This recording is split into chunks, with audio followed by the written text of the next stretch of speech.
Is going on, everyone? It's your guy Cole Jackson back here on Road Graders, continuing with our training camp preview series brought to you by One Bone Clothing.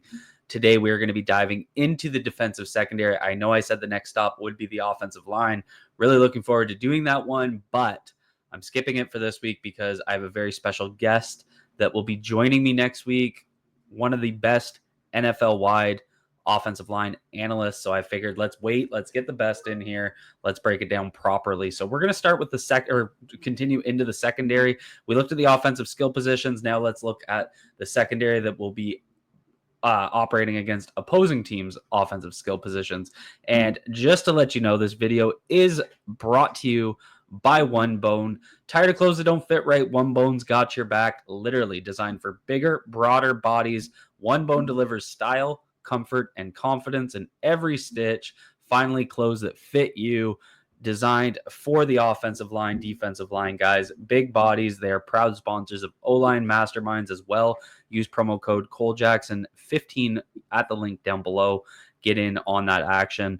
Let's dive right into it here. And obviously, before we jump into it, hit that like button, hit subscribe if you're new here, drop a comment down below as we walk through this. We're going to start with the cornerback room because this truly is the strength of the Ravens now. And it's funny to look at this before some of the additions. You know, we would have been looking at Nate Wiggins coming into year two, obviously a very promising rookie campaign. It's hard not to be excited about Wiggins.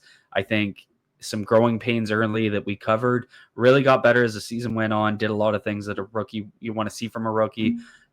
Big thing to come with him is the playmaking ability, and we know he has it, and I think it's just getting comfortable out there will give him some more confidence to be able to jump on balls. And that was really one of his strengths, that ability to, use his speed to cover the back end and cheat on the ball a little bit. I think those picks will start to come.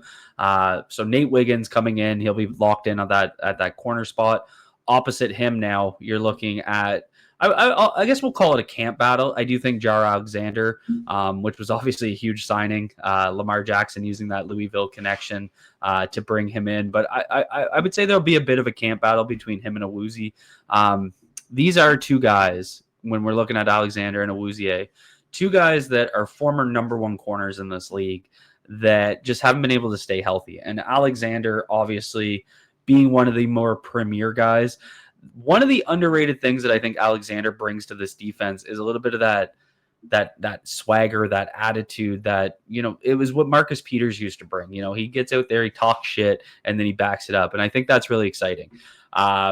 I think it's something that this defense was missing. I think it's going to help the young guys. It's going to create a little bit of swagger in that Baltimore Ravens defense.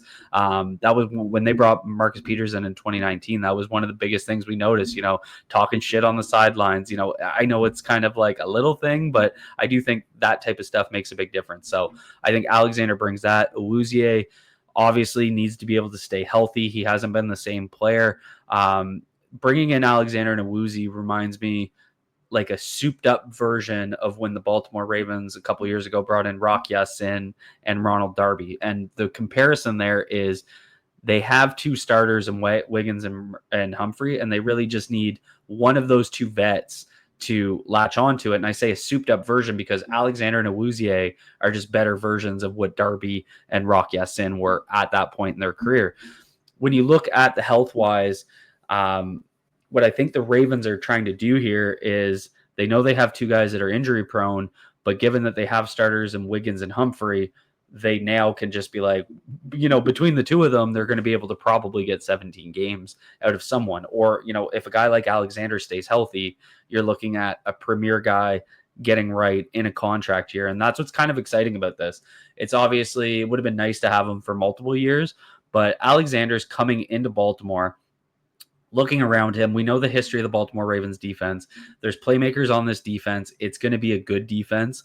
And I think he's looking at it as, I'll go there, take less money, play 1 year. If he stays healthy, he's going to be looking to cash in next offseason on a multi-year deal, which I think makes sense from his perspective. It's kind of going to be his last kick in a major contract, and I think he's positioned himself really well. So the Ravens are going to benefit this year, even though they might lose him next year, but that would result in a compensatory pick. Then you look at the young lads, right? So going in before they made those 2 additions, it was like, okay, Cone versus Tampa to kind of take that opposite corner spot. Now you get to ease those guys in a little bit. There'll be injury depth, obviously, but you can, you don't have to play them immediately. They're going to be able to get full camps. They'll be able to take snaps here and there that we've seen the Ravens do in the past in terms of rotating guys in. I think that also helps some of the injury concerns with Alexander and Awuzie.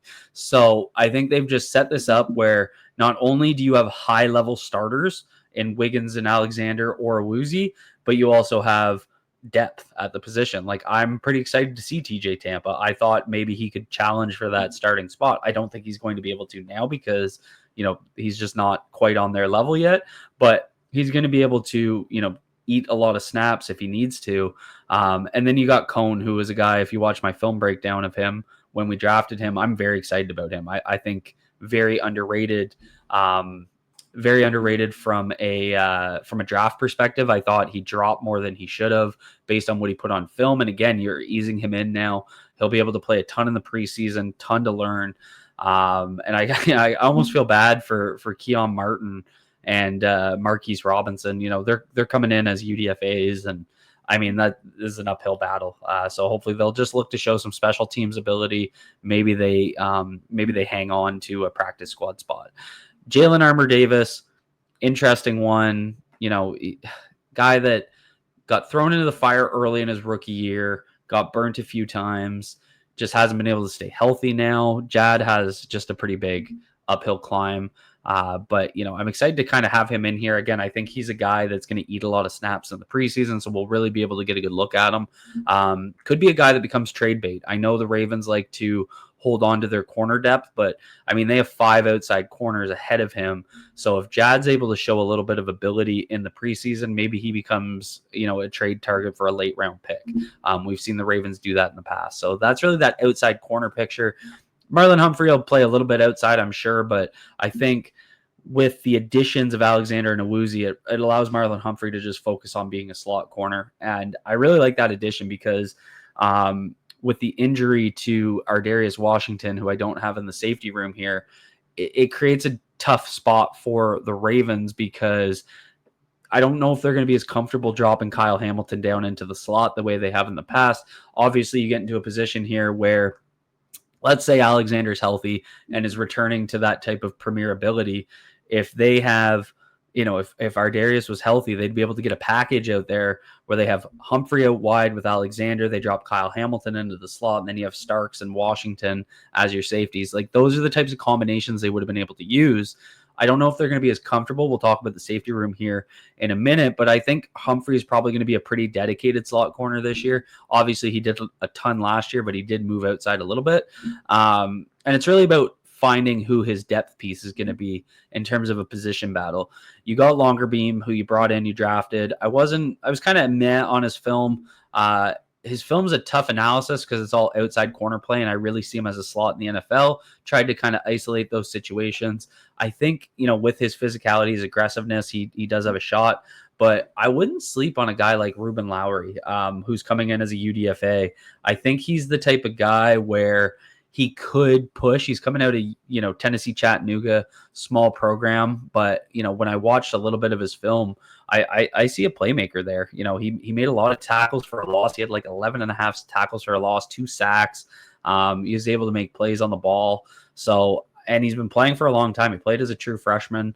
So a lot of experience there. So I think he's going to push Longerbeam more than we expect. He's a guy that I could see, being like a Bo Braid last year, where he really flashes in the preseason and creates a little bit of excitement. So that's really the position battle for me. I know the Ravens do have kind of that dedication to their draft picks. I don't think that's just going to disappear, but I'd look to see a bit of a camp battle there. So you can't look at this corner room and not be excited. I mean, it's one of the true strengths of this team. Obviously, outside of quarterback and running back, this is probably their best position in terms of not only premier players, but depth. I think what I really want to see is a next step from Nate Wiggins. I think, we've seen the flashes. I just want to see the consistency. The nice thing is, if something happens where you're not getting that consistent play, the Ravens actually have an opportunity to get Alexander, Awuzie, and Humphrey out there. So there's tons of options, and that's what the Ravens like to do in this defense and what they've been doing for years. They bring in a lot of talent, and it gives them options to deploy different combinations, give the offense different types of looks. They can match physically. They can match. That's one of the things, right? If you're in a short yardage situation, maybe you want to get Humphrey and Hamilton out there up on the line of scrimmage at the same time, because you can move Hamilton down as an overhang, and then you have two physical DBs that can defend the run and the pass at the same time. And you still have Alexander and Wiggins and Awuzie to play the outside. Tons of depth, tons of options. Very excited to see how the Ravens will be able to put this together. Then you look at the safety room, and this is that injury to Ardarius Washington sucked. There's no other way to put it. It sucks because he played so damn well last year. And then you look at the contract situation. Obviously, he was hoping to get a multi-year deal. He had that tweet where he was clearly upset. He ends up getting the 1-year deal, but you could tell he wanted a multi-year deal. He probably wanted to create that long-term financial stability, and then unfortunately he gets hurt. And that's been the story of Washington's career.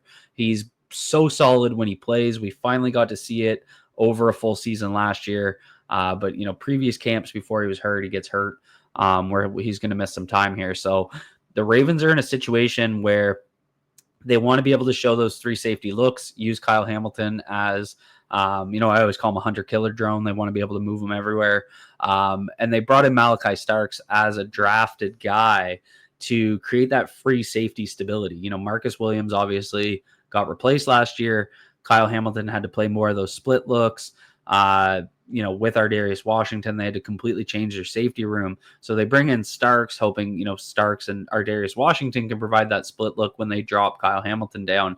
So I'm excited about Starks. I really liked his film. I think he fits exactly what the Ravens are looking for. It's the role that they wanted for Marcus Williams. And Marcus Williams, whatever happened there mentally, I don't even know how to explain it. It's like the guy either stopped caring, something happened in his personal life. I really can't explain it. Just was making mistakes that you didn't see in the past. So it was hard to kind of draw a correlation. It's hard to call him washed because physically he kind of looked the same. It looked all mental to me. So anyway, they get into a situation where now they're looking to guys like Bo Braid, guys like Sanusi Kane to step up and maybe be that third safety. And I do like Bo Braid for that role. I love Braid last year.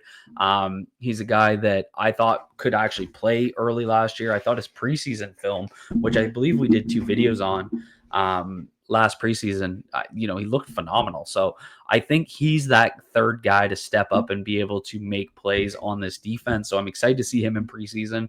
Hopefully he stands out, and hopefully the Ravens give him an honest shot, because I do think there's a playmaker there.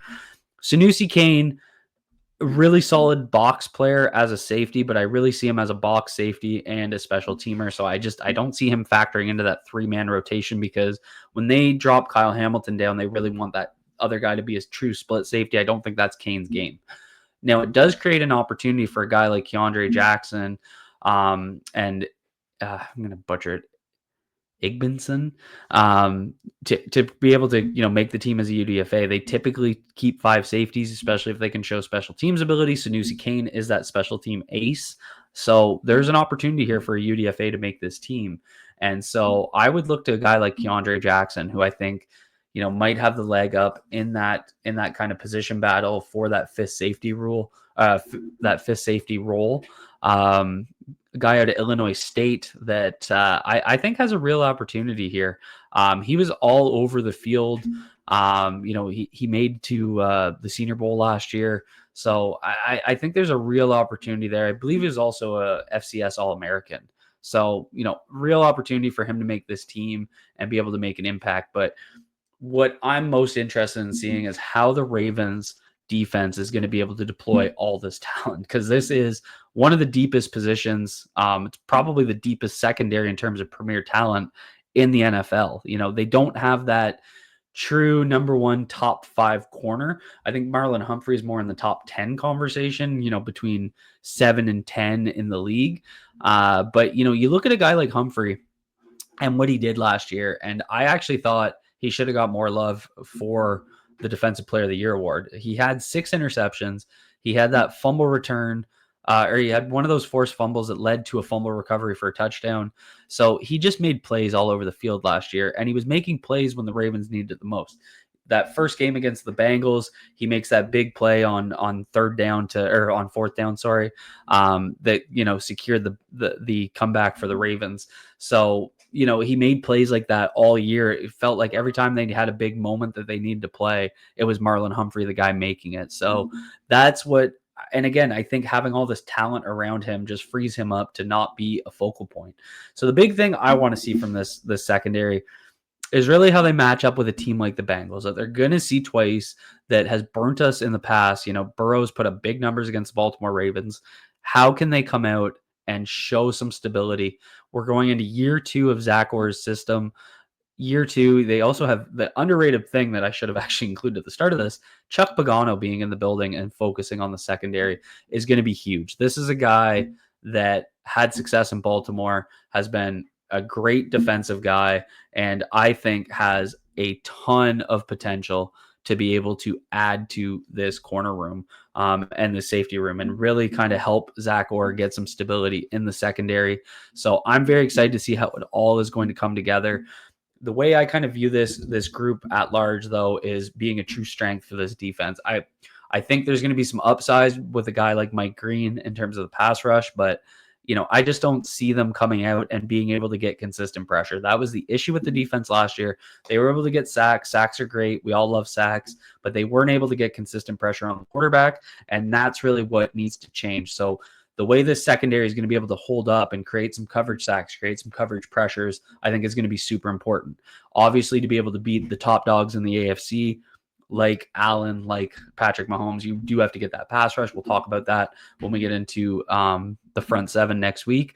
But I think the secondary is going to create that competitive advantage where, they're going to give your defense a high floor. So that's really what I have for you guys on the secondary. I'm super excited for this group. Drop a comment down below. Let me know what you guys think. Hit that like button if you enjoyed this breakdown. Hit follow if you're new here. Be good to yourselves. Be good to each other. Peace out, everyone.